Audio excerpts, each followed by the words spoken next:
the Federal Republic of Nigeria, my country, your country. Well, I guess except you're a non-Nigerian watching this, my country, your country, Nigeria will be another year in a couple of days. I guess that's why myself, Shegun Dwayo, and my co-anchor, Editon Daramola, are twinning and wearing the green color. Outside of that, it's the celebration of the Nigerian Independence Day here at the Punch, and we call it Rep Your Tribe, where we come in native attire. If you are Yoruba, you wear your Yoruba attire. If you are non-Yoruba or you're Igbo, you wear your Igbo attire. If you are Hausa, you represent your tribe, and we celebrate each other as one, as Nigeria. Interestingly, in the world of sports, Nigeria is indeed on the march again. The under-20 Flying Eagles at the World Cup, and they'll be starting their journey at the World Cup against Norway. Yes, to make it more interesting, that is equally what is leading the front page of Sports Extra, like we always do here on Monday, coming to you at a time like this. We'll lead in the front page of Punch Sports Extra, and the biggest picture there is that of members of the Flying Eagles representing Nigeria at the Worlds. Yes, the World Cup as it's called, or you can do the Worlds, Gen Z-ish kind of analysis, you know. Good morning, Editon Daramola. A wonderful morning to Your you. green is greening. Shegun, and yours is greening as well. A wonderful morning, you know, to our viewers. A wonderful afternoon, I beg your pardon, to our viewers out there. It's really, really nice to be on the show, you know, especially what transpired during the weekend in the world of sports. So it's really good to be here. All right, still talking about the front page. Remember, I made a quick mention of that in my introduction. That's the first thing we do whenever we're on this show, talking about the front page of Punch Sports Extra. But like I said, our boys are at the Worlds, yes, at the World Cup of the Under-20, and they're representing Nigeria. We hope they do well there. Moving on very quickly now. The coach of Manchester United is under some intense pressure, and he's on the front page. He's always going to remain there as long as Man United continue to lose or they continue to get bad results, because, you know, things are not going well and we must spotlight it. And it's on very quickly. Oh, well. Ruben Amorim. Yeah, it's quite sad. It's quite like unfortunate. He doesn't know how to work. Oh, well, that's what it looks like. You understand that he doesn't know how to Yoruba, work, or he Amorim doesn't is know what he's doing. Amorim in Yoruba. Yeah, but at the moment, he doesn't know how to work. Cool. Amorim. Permit me to use that, because I really do not understand what is going on with Manchester United, and I'm sure some Manchester United fans, you know, the faithful and those who have been so supportive of Ruben Amorim are absolutely tired. I think at this point I'm beginning to see, you know, flyers all over social media saying sack him, Amorim out, and this and that. It's pretty sad because, you know, they are coming from a 2-1 win against Chelsea last week and coming to Brentford. Victory for Manchester United against Brentford would have shot them up to like maybe third or thereabouts on the table, because they were just like maybe 5 points or 4 points away from the first or second, and they would have been maybe like third on the table, at least pending when others, you know, play. And guess what? The other teams that were expected to win did not win, and they also lost. So it was a big loss for Manchester United. And the fact that they were, I don't want to use the word, but permit me to use it, they were woeful against Brentford.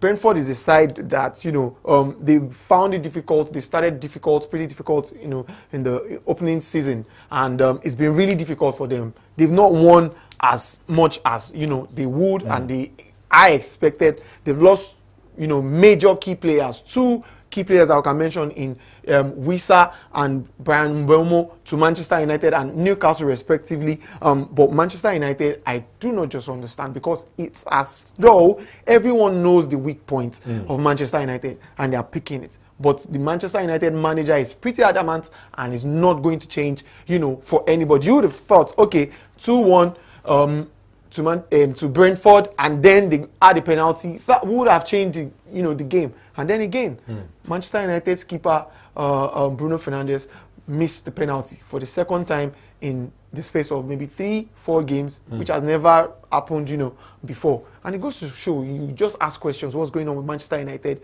Everybody has been asking that, you know, and there's really been no answer. But then, what's going on? Is it beginning to affect their key player?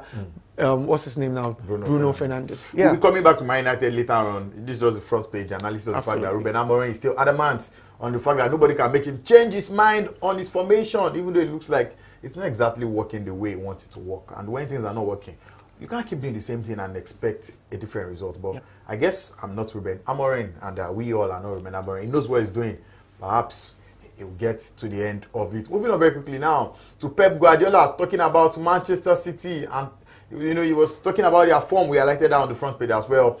City, haven't exactly started the way they would have loved to start, but they had a fantastic weekend. But let's talk about their form now, and Pep Guardiola's statement talking about their form.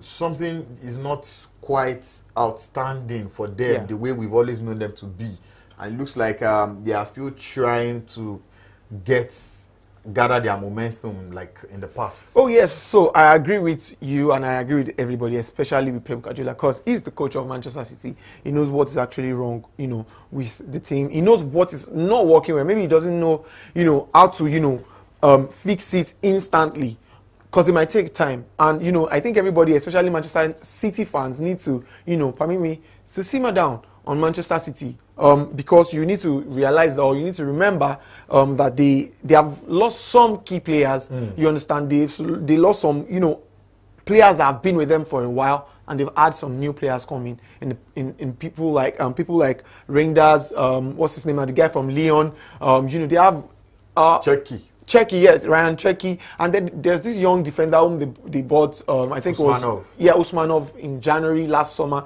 They have new players in key position, and the main man, what's his name now, Rodri, has been on, he has not been able to stay fit, you understand? So it will take a while, for Manchester City, but I think everybody needs to understand something. The key thing when it comes to big players or big teams at the beginning of any football season is to get points, is to win matches. I think they lost 2 matches already, if I'm not mistaken, but they've won the remainder of the matches that they've played, and they are racking up these points, you understand? So by the time it gets to when Manchester City, if we might be able to see that Manchester City, is quite, is not unsure. It's not sure rather, because you can't just say that they will be back to their best, because these key players or these new players need to settle, into the team. It might take them a while. It might take them actually this season, but before they get to that point, if they will, at the middle of this season, they are already getting the points that they need to get. And remember, in the Premier League, it's not about getting the points alone. You need to get the goals, and they are getting the goals, because at the end of the day, sometimes, or as we've seen in recent times, goal difference really plays a big number. Yeah. All right, moving on very quickly. Chelsea are asking for another player playing in Italy. He plays with Juventus, and it looks like they're on the radar for Locatelli. We all know how fantastic this midfielder can be, and Chelsea always wants to buy everybody. Now they're after Locatelli. It seems it's not always want to buy everybody. Chelsea always buys everyone that they want to buy. They almost always buy everyone, because some players, just decide, oh, I'm not going to Chelsea. They have the money, they have the funds, they have the finance, they have the name. You understand? As Chelsea. But, I think it's quite sad, because for some players, when they get to sign you, or when you get to sign for Chelsea, you're going to sign for like maybe 7 years, 8 years, and then, or 9 years. And then after half a season or after one season, as I've seen with Jackson, they ship you out. You are no longer part, of the plan. But I think that, the signing of Locatelli to Chelsea would really be, a plus for them, especially with the fact that, Enzo Maresca is finding it difficult to maintain sanity. I mean, to use that word, because they've had back-to-back red cards in the league, and it's quite sad, because that red card, the red cards played, absolute, what's the word now?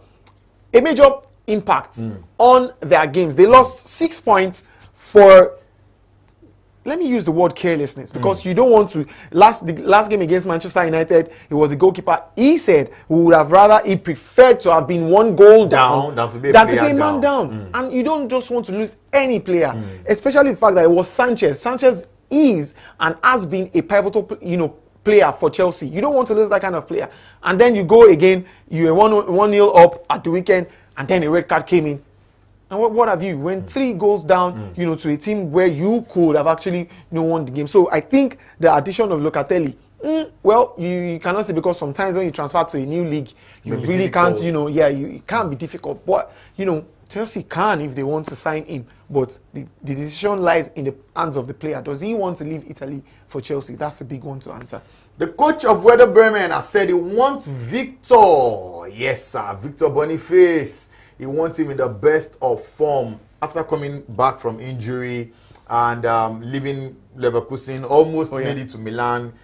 Somehow he didn't make it to Milan again. We know what happened. Now he's finding time in Leverkusen, and his manager says he wants the best of Victor Boniface, the one that Xabi Alonso had 2 seasons ago at Bayern Leverkusen. That was wonderful. That was world class. Oh well, it's difficult, you know, because you don't know what this player has passed through. You know, I think we were coming in earlier and we were talking about the fact that, you know, Vinicius Junior had been impacted, you know, maybe emotionally, one way or another. You know, the Ballon d'Or miss really affected. I personally think that he affected him, you understand. And then you look at a certain Victor Boniface who, you know, has had injuries, a serious injury at that, you know, and it's been pretty difficult for him to regain his form. And, you know, to add to that, he was almost shipped out of Bayer Leverkusen. I think it was around January, before the end of, or around the end of summer. It was almost shipped off to Saudi Arabia. It didn't work. You know, there are some things that we don't know about that has transpired, you know, behind the scene, and it's pretty difficult, you know, for a player like this that we have seen, capable of scoring goals, capable of, you know, bringing up assists, you know, and helping the team to win. What's it called? To win the league.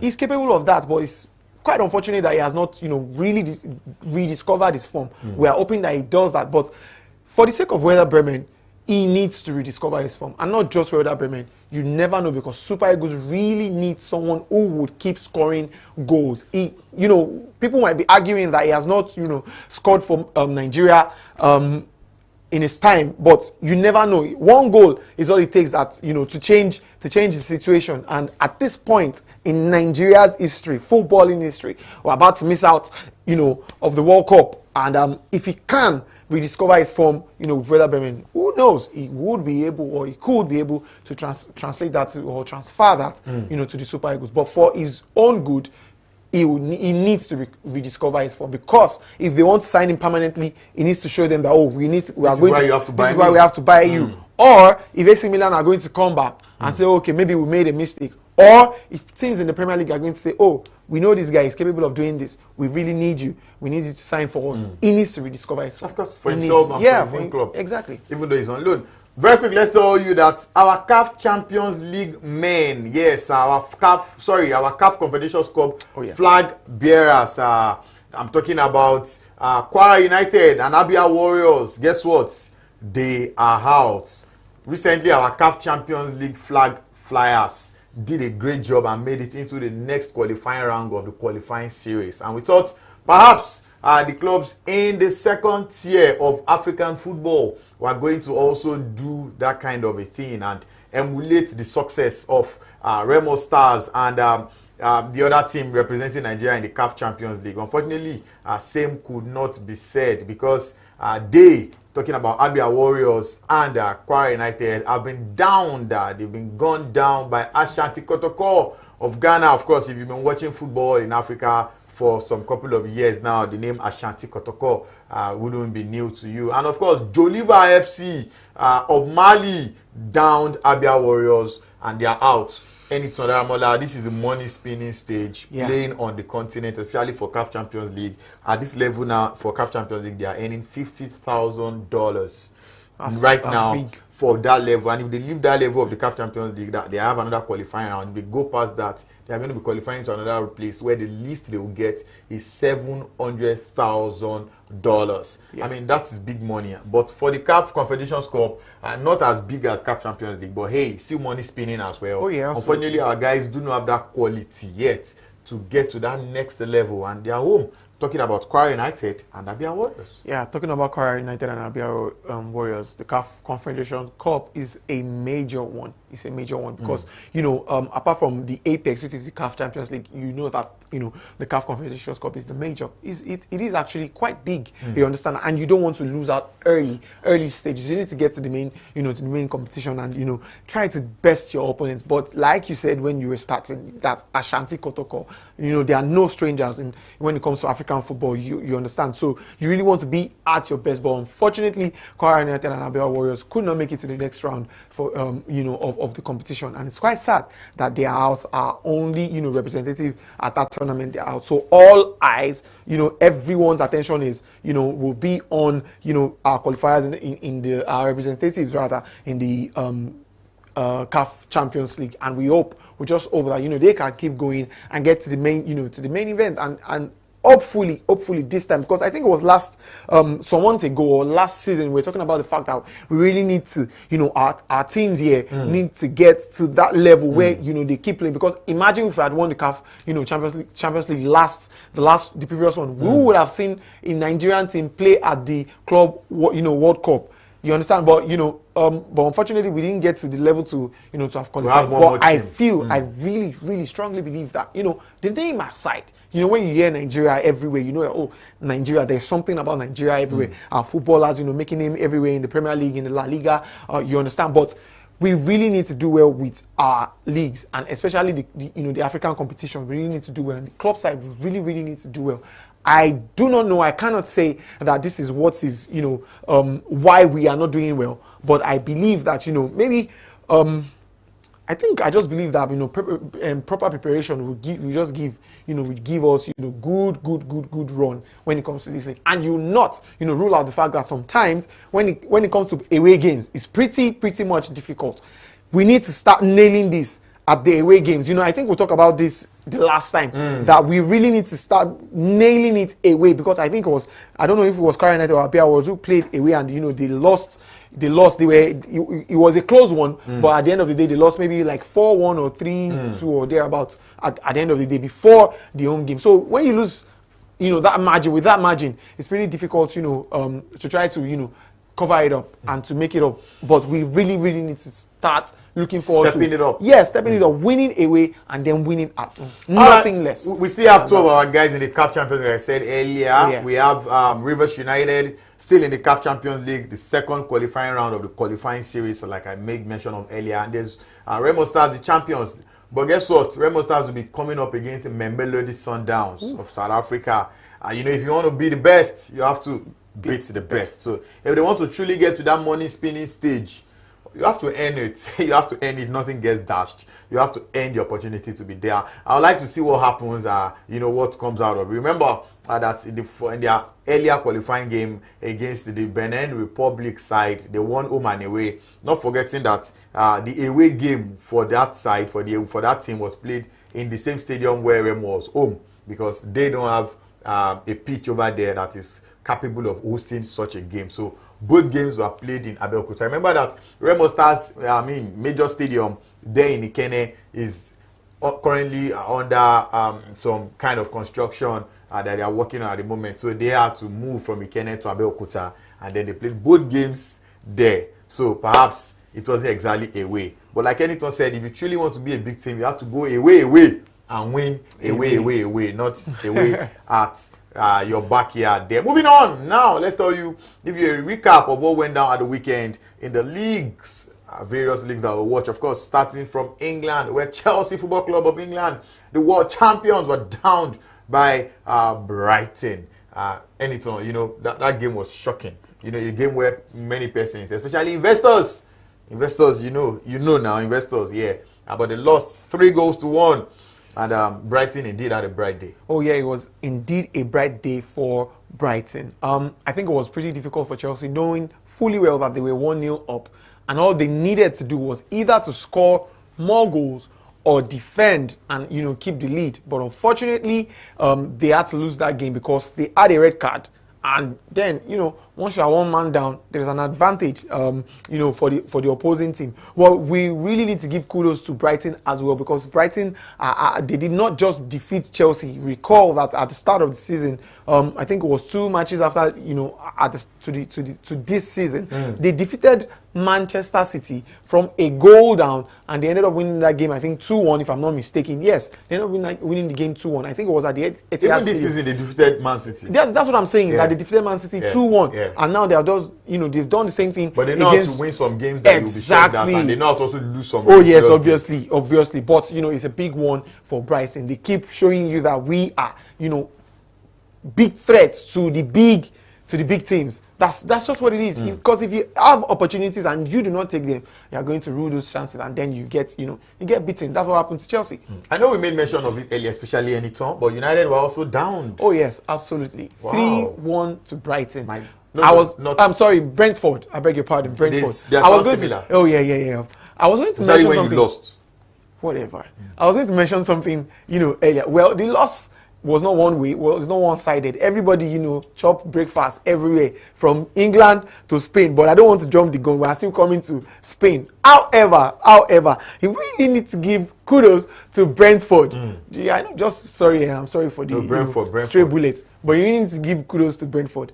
Now, in 4 games away at Brentford, Manchester United have lost 3 times. I think they managed to draw once, and they've lost 3 times. I think it was last season, it was 4-0 against Manchester United at Brentford, at the Brentford City Stadium. And then again, this weekend, they lost 3-1. I was saying to, some colleagues earlier, and I think that was on Friday, that if you check the track record, unfortunately, I was unable to do that check before this show. But if you check, Manchester United have always found it difficult when they are having early games, especially when it comes to the 12 p.m. games. They've usually found it difficult to win.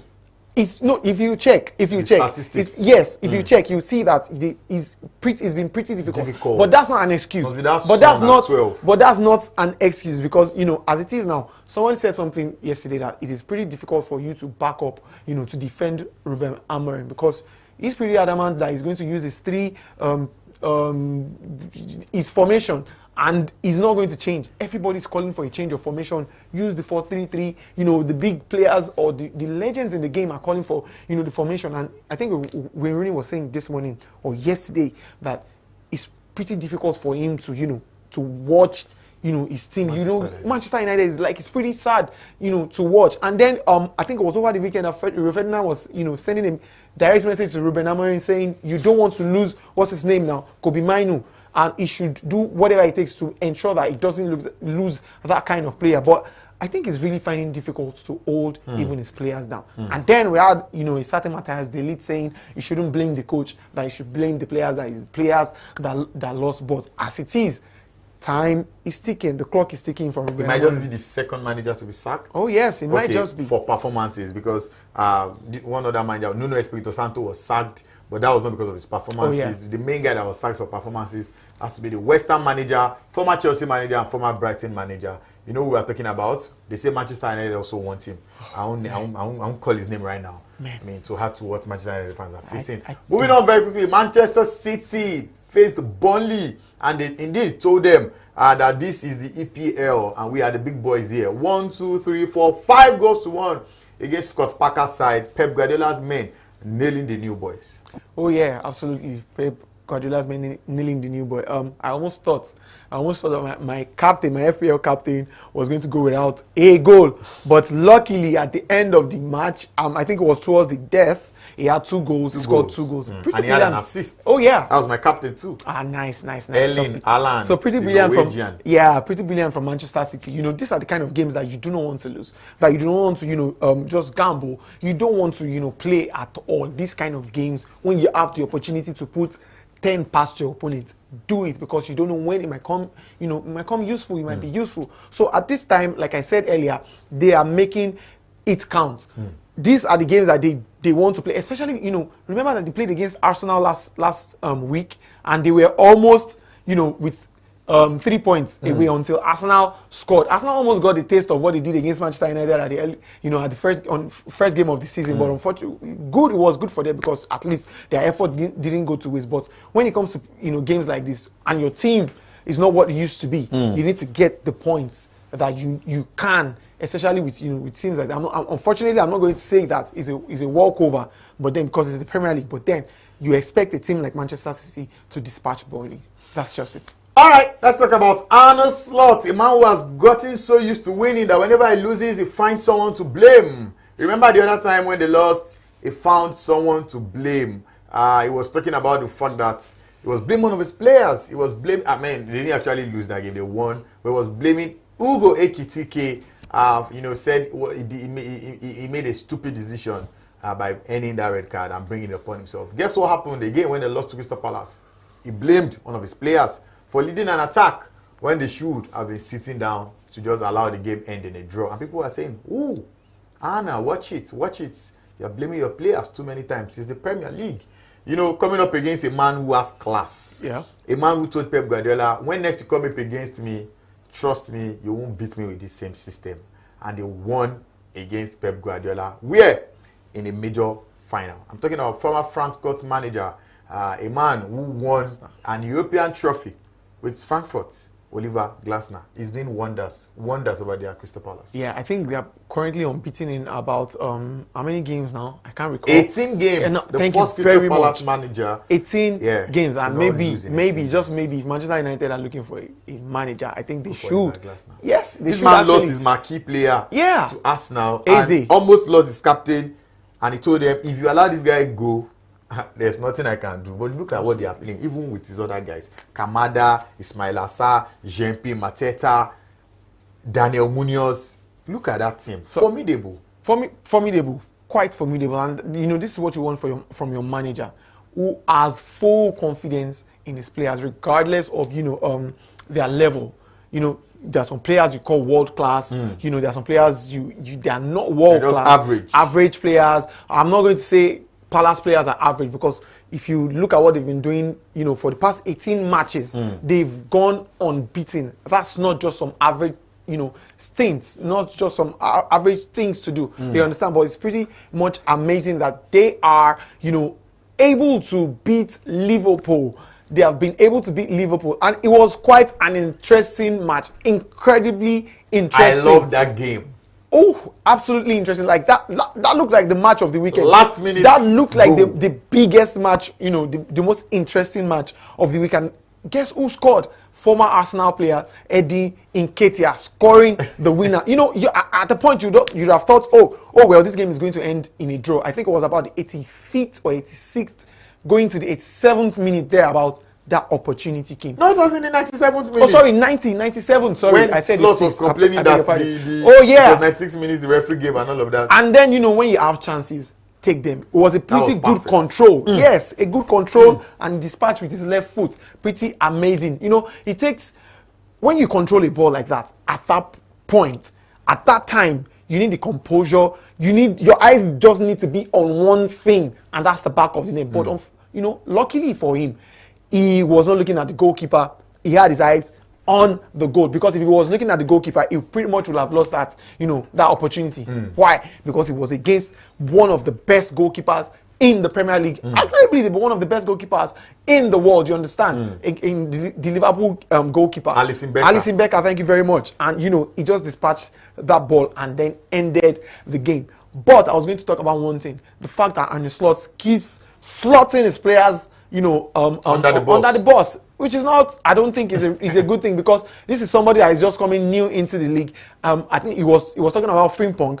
It's somebody that was just coming in new into the league, and he had made quite some, you know, impact. If he had gone with that goal and it was Liverpool that scored, would you have said that? He wouldn't have said that. You know, he had made quite some impact at Liverpool in this his short stint. They had lost Trent and Alexander-Arnold to Real Madrid. It will pretty be difficult to find somebody who would, you know, you fit in that position and then perform the way Frimpong has been in this, you know, few games. But then the coach just opted to, you know, to throw him under the bus. I think it's just bad, because you don't want to lose your players early. You don't want to kill his confidence. Exactly, you don't want to kill his confidence. Next time you just see him passing to Alisson, passing to Van Dijk. Oh yeah, exactly. You know, a guy who loves to attack, you just kill him off. It happened. If he had gone on the attack and they had gone on to win. It took me back to when Manchester United was playing Liverpool, and then Amad Diallo scored the winning goal I think it was last season or the season before. What's his name? Eric Ten Hag was fired in the FA Cup semi-final. It was against, was it semi-final, quarter-final? Because the semi-final was against, I think, Coventry. And then he lost. He scored. He had a yellow card already, but I don't know. I think it was just the emotions and everything. And he pulled the shed and got sent off. The coach did not throw him under the bus. You shouldn't do that, because he's coming back to the game, and you will need that.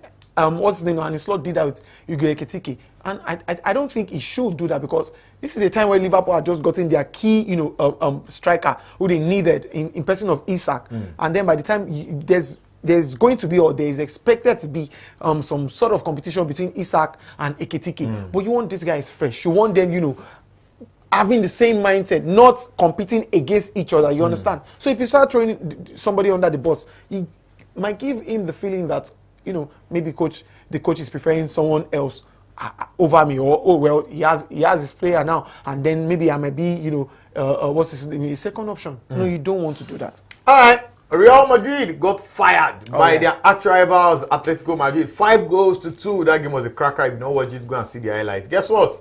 Atletico Madrid have had it bad this season, while Real Madrid had gone on to have a very fantastic season so far, unbeaten. But guess what? They got hammered by Diego Simeone's men. While Barcelona came back from 1 goal down against Real Sociedad and came on to battle to victory, 2-1. A fantastic weekend in Spain, Spanish football. My goodness. If you've not watched any of these games, you can see the highlights online. Very quickly, just before we leave this place, let's also tell you that the UEFA Champions League resumes tomorrow, game week 2. Remember what happened in game week 1, where there were fireworks everywhere. Real Madrid had to battle to get a victory. Chelsea being hammered by Bayern Munich in that one there last time around, and this time around it promises to be fun anytime. It's going to be crazy as usual, and you know the format now is very different. You will not play the same game twice. You play very different games. Yeah, exactly. And you may be home, you may be away, and every day it is still the same pot, 1 to 8. I think it's 1 to 8 qualifying automatically, 8 to 24. And then playoffs, and then playoffs, and then, you know, the new system that started last season. What do we expect to mirror into? Oh yeah, I think we should just expect more goals, and I'm expecting upsets. I'm expecting upsets in the Champions League. I think it was what's the name now? Tottenham last week. They managed to win, you know. But then this week is going to be tough. It's expected to be, you know, to be tougher. The likes of Arsenal will be open to, you know, to build up on what they started over the weekend. Yeah, you understand? Let's just read out a few of the futures. Kairat Almaty will be playing against Real Madrid. Atletico Madrid will be playing against Frankfurt. Bordeaux will be playing against Spurs. Remember they met last Champions League, Europa League semi-finals last season where Spurs won. Chelsea will be playing Benfica at home. Gala will be hosting Liverpool. Victor Osimhen should be playing in that game. These are the kind of games we want to see him play. I think the club is saying that they are not sure he's 100% fit. Yes, but they said he'll be playing. He's not 100%, but he might not start. Yeah, he may come exactly, on. Inter will be playing Slavia Praga. Pafos will be playing against Bayern Munich. Right away, the farthest place everybody will be going this season is Kairat Almaty. Real Madrid took a 12-hour trip from Madrid over there, and that place is one place. When is Benfica playing? That's Tuesday tomorrow. Who are they playing? I just read it out now. Oh my goodness, I'm trying to go back. Jose Mourinho is going to come back. He's back to the Champions League, and that will be like his first Champions League game. You know, he returns to the Champions League, and it's really going to be, you know, going to be massive, because you recall that their last Benfica's last game, they were 2-0 up, and they lost to, you know, I think it ended 3-2, and it cost the manager his job. So let's see how Jose Mourinho is going to, you know, manage to sail the Benfica team, and, you know, we don't know. We just don't know what will happen. But the Champions League is back and it's better.